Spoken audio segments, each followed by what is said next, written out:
Alright guys, so this is Jacob Luker Sparks. If you don't know who I am the founder and chief Boy Scout of the National Special Needs Outdoor Leadership School. What the National Special Needs Outdoor Leadership School, I'm going to run into that real quick. Basically, if you're not familiar with the history of the Boy Scouts, basically in 1907, there was this guy named Robert Baden-Powell, or Lord Robert Baden-Powell as he's often known today. And basically, Lord Robert Baden, in 1907, in the summer of 1907, Lord Robert Baden-Powell, who was a general in the Boer Wars in South Africa, which was I can't really I can't really remember what the Boer War was, but it was basically, I think it was some war between the British and Dutch settlers of South Africa, and this is like before apartheid, before Nelson Mandela, and before apartheid era South Africa, which I'm not going to go into detail because I don't want to sound like disrespectful or anything to the people of South Africa or anything, but this was like before apartheid era South Africa. So basically in 1907, Lord Robert Baden-Powell took a group of 20-something odd boys to Brownsea Island off the southeastern coast of England, where the world's very first Boy Scout summer camp was held.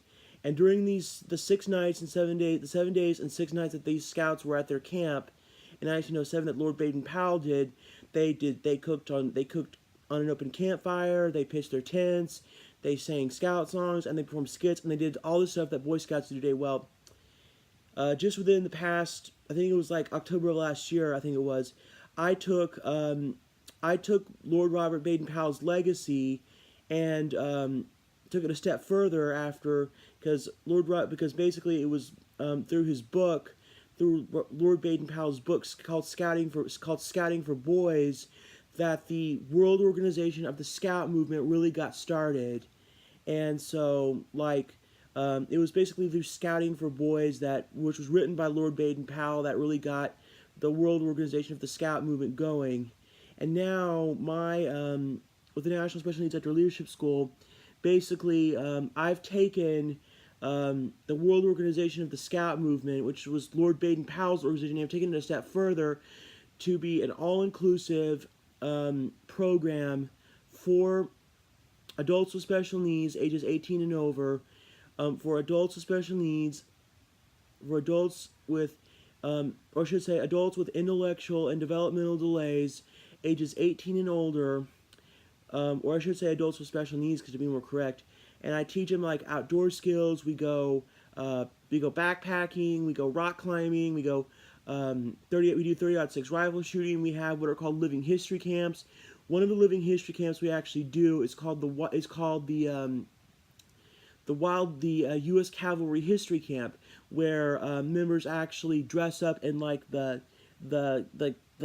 hats and the uniforms of Custer's 7th Cavalry, which complete with all the rank insignias and all that stuff, and we actually have like all the uniforms and stuff of the 7th U.S. Cavalry under the command of General Custer. And that's usually held maybe like once a year, maybe typically in the late winter or early spring, usually around like, I would say, which takes place in the late spring or early summer, probably around, I would say maybe like June or July. And the U.S. Cavalry History Camp is actually a day camp, since the summer is in Texas, it's just blisteringly hot. It's just unbearably hot. And typically the U.S. Cavalry History Camp, since the National Special Needs Outdoor Leadership School is based here in Denton County, we don't discriminate from where people can come from in the National Special Needs Outdoor Leadership School. They can come from all over the United States, and they can join, they can have fun, they can do whatever, they can learn outdoor skills. And this is for adults with special needs 18 and older, just to be more accurate. And the U.S. Cavalry History Day Camp is typically held usually at North Lakes Park off of North Windsor Drive here in Denton. So during the U.S. Cavalry history, I'm gonna run through of the U.S. Cavalry history day camp really quick.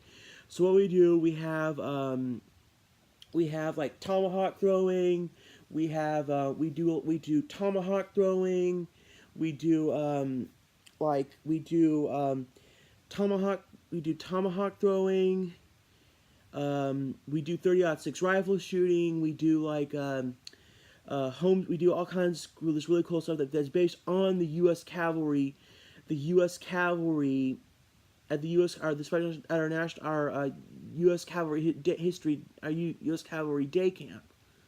So, and then basically, let me now to do a quick rundown of the application, of the application process. Basically, like there's the way I'm doing it, there's gonna be three usual steps. There's gonna be three usual steps to the application. The first part of the application process is the intake or interview, which is usually done either at my dad's house, which is where I am now, or it can be done at my day hab, depending on where I am on that particular day. That member and his or her that new applicant and his or her family, guardians, or direct care staff call in. They can say, "Hey, we need to do an intake with me," and I can ask them their name. They come down to my if it's on a Thursday and I'm here at my dad's house, and it's like about 11 a.m. on a Thursday. I'm at my dad's house, which is usually the day I'm at my dad's house. They'll just come out to my dad's house. We'll do the interview, and then we'll basically like show a few. I'll show some videos on YouTube on my iPad that will give a basic rundown of some of the activities and things we participate in. And then the second part of the application process is the second part of the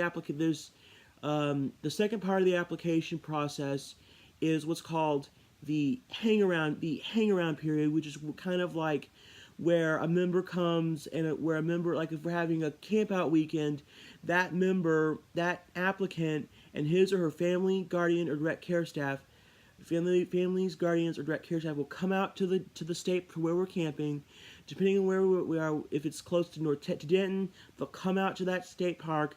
They'll spend like if it's on a Saturday, they'll spend the entire day of Saturday with us, and then they'll spend Sunday morning with us as well until we break camp. The third part of the application process is actually what's called the prospect or probate period, which can last anywhere from 90 days up to about 9 months, which is anywhere from about 90 days or more. And typically that depends on how fast, that all depends on how fast the person learns, and is willing to commit to it. It can be 90 days, it can be 6 months, it can be 9 months, it can be a year. But I'm not going to go into a lot of detail right now because this is just the overview of the National Special Needs Outdoor Leadership School. But in order to be an applicant and to join the National Special Needs Outdoor Leadership School, all applicants and their families, guardians, and direct care staff have to undergo a criminal background check and also have to look into your personal history to see whether you have a history of stealing, whether your parents, guardians, or direct care staff have a history of things such as fabricating stories, such as lying, or fabricating stories, or stealing things, and then fabricating the story, saying it was someone else's thing. Those are all things we take into account. So, everything has to be looked into. We have to do those kind of background checks on all of your parents, your guardians, and your direct care staff to make sure that they don't have a history of any kind of stupid misconduct like that. And if they do, there are a few steps we take to make sure that your parents, guardians, or direct care staff are dealt with. The first thing we'll do is we will contact the police. We will activate 911. The police will come out. They will question if you're with your group home staff. Your group home staff will be pulled aside. by me or one of my other adult leaders, and the police will, whether it's a state trooper, a Texas state trooper, a police officer, or a sheriff's deputy, or even a county constable, they'll question about where they got it from, and if that the person lied about it, then that direct care staff gets in gets in deep trouble. The first thing that happens is I go through the local care provider office and I say, hey, I had to call the police and press charges on the staff, and you need to go ahead and fire this staff for what he or she did. Then that's where the criminal proceedings start. So I'm not going to go into too much detail, but those are some of the requirements you have to meet in order to be a part of this organization. You can't fabricate stories, you can't lie, you can't steal. If you found that you do all those things, you are automatically disqualified from membership in the National Special Needs After Leadership School. So that's just a rundown of what you have to go through before you can become an actual member.